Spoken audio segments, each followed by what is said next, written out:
Goldman Sachs is in the news again. In an email to their clients, company analysts predicted that the U.S. economy will have two likely scenarios. One, a fairly bad scenario in which the unemployment rate rises moderately to 10%, and two, a very bad situation in which the economy returns to an outright recession. So what can we make of this news? Well, joining me to help discuss this is Mike Norman, chief economist from John Thomas Financial from our New York studios, and Atul Singh, CEO from Atit Global here in our Washington studios.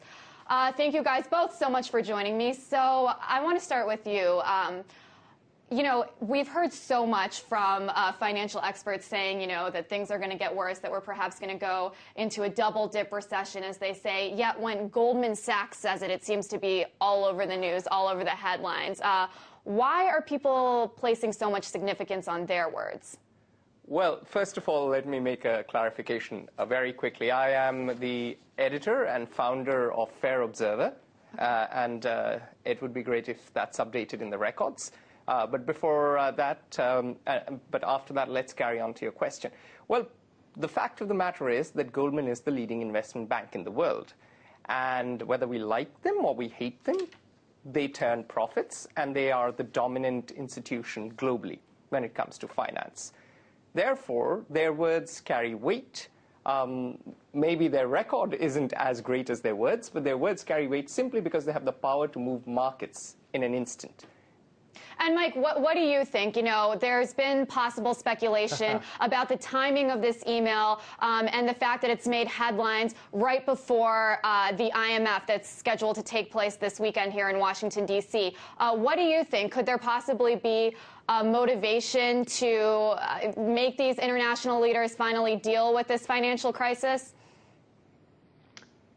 Motivation, when you're speaking about Goldman Sachs, yes. Look, my thought is, why is anybody listening to Goldman Sachs at this point? I mean, your guest alluded to it. They have had a terrible forecasting record. Of the 9 recommendations they gave to their clients at the beginning of this year, 7 of them completely lost money. Now, does the firm make money? Absolutely. So, I mean, to your point, there might be something behind it. But look, fairly bad, very bad. Now, that's a sophisticated rating system, huh?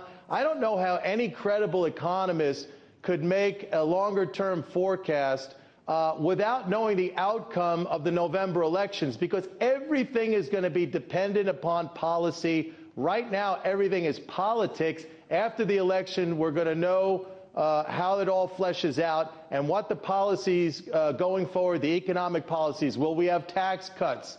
Will we not have tax cuts? Will we have spending cuts? Once we have a clearer picture of that, we'll be able to make a longer-term forecast. But right now, I think you're right. I think it's something behind it. I think it's totally the firm positioning itself, as it always does. I mean, again, I'll repeat, its recommendations for clients have been terrible.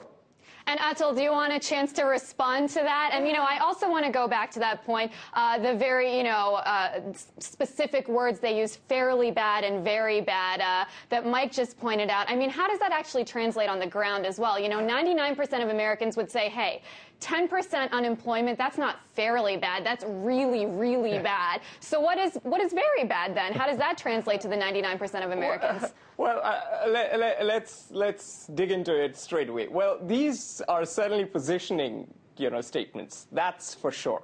That is beyond doubt. He's also right in saying that their recommendations have been a little far off the mark. And I agree with him that you cannot predict anything without factoring in the midterm elections. And not just the midterm elections. I think you have to take into account the global scenario. So what happens if, let's say, Chinese demand, which is, you know, which has been growing a little bit, that tanks? What happens if the developing economies run out of slack? What happens if Europe slumps? So given the nature of the global economy, it's not just the midterms, it is a number of factors. And I do think that by using very loose terms, they are just hedging their bets. And in a way, most central banks do it. In a way, even under Alan Greenspan, the Fed used to do it. So there's nothing new in them being very qualified and not entirely predictive in terms of quantitative rigor. And Mike, you talked about the importance of the midterm elections. How much of this do you think was a mismanagement by the Obama administration? President Obama seems to repeatedly say that, he kind of inherited this broken system. Is this something that we really can't control? In the past year, we've seen so many of the Obama administration officials step down from their roles within his organization. We saw Peter Orszag, Lawrence Summers. Is that an indication that these people gave up because these problems are unsolvable? Well, I think they're abandoning a sinking ship. I think they were part of the policy initiatives that I don't think started the sinking of the ship, but definitely kept it filling up with water. Look, you asked the question, are these things outside of our control? Absolutely not. When you think about it, there's nothing wrong with the U.S. economy. It wasn't blown up in a war. We weren't hit by an asteroid. Everything is here to create wealth and prosperity for everybody. We're just not utilizing the right policies. And after what happened in this crash, and we have a new president who promised change, I think people were astounded that what they saw was the status quo. It was the same thing. He surrounded himself with insiders from the fields of economics, fields of government, and we really didn't have very much change at all. That's the very disappointing thing because, as you said, there are a lot of people suffering right now. It's not fairly bad to them. It's really, really bad. Look, I'll end on a positive note and something, I guess, contrary to the Goldman Sachs forecast. There are some things that are looking a little bit better. We see personal income picking up. We see exports picking up. And the weak dollar, although I don't like to see it, it is helping our industry. It is helping to grow exports. So that's, somewhat of a positive in GDP. So we might end up, if things stay as they are, we might end up muddling through with low growth and, unfortunately, too high unemployment. But we will see some semblance of growth. I'd like to see it a lot stronger. We can have it stronger, but it really depends on the policies going forward. And Mike, I don't mean to be a Debbie Downer, but we also saw the new census numbers from last week that showed that the United States has the biggest income gap between rich and poor than any westernized country out there. So it's another thing to point to, not to be so negative. But, I saw you reacting to what Mike had to say. Do you think this is mismanagement by the Obama administration, or is this simply something that we can't avoid, unsolvable problems? We're just going to have to deal with it for a little while. Okay.